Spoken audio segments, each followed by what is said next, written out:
గంజాయి బ్యాచ్ భీభత్సం సృష్టించింది. పోలీసులపైకి కారు ఎక్కించారు స్మగ్లర్లు. కృష్ణవరం టోల్ ప్లాజా వద్ద వాహనాలను తనిఖీ చేస్తున్నారు పోలీసులు. అదే సమయంలో కారులో గంజాయి తరలిస్తున్నారు స్మగ్లర్లు.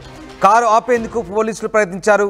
అయితే కానిస్టేబుల్ పైకి గంజాయి బ్యాచ్ ఏకంగా కారు ఎక్కించింది.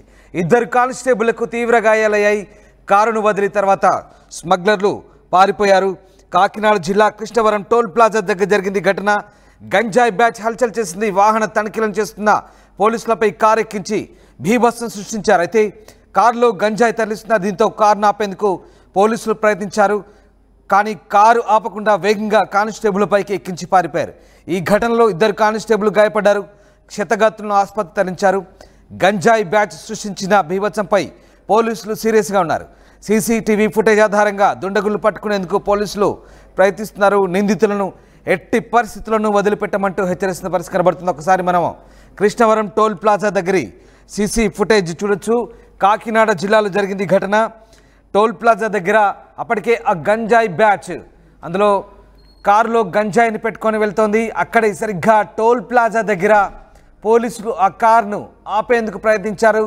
తొలుత ఆపినట్టుగానే ప్రయత్నించి తిరిగి గంజాయి బ్యాచ్ ఇక చెలరేగింది. ఏకంగా పోలీసులపైకి ఒకసారి ఆ దృశ్యాలు చూస్తే మనకు అర్థమవుతాయి. దాదాపు నలుగురు పోలీసులు చుట్టుముట్టారు ఆ కార్ని.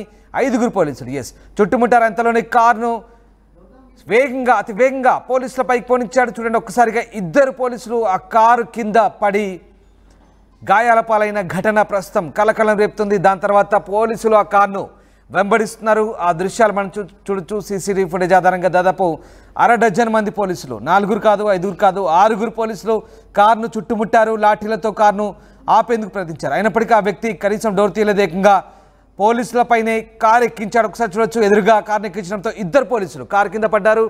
కారు కింద పడ్డ పోలీసులపై అమానుషంగా కారును అలాగే పోనిచ్చారు. అతి వేగంగా కారును పోనిచ్చి కొంత దూరం వరకు ముందుకు వెళ్ళిపోయి కారును అక్కడే వదిలేసి పారిపోయారు.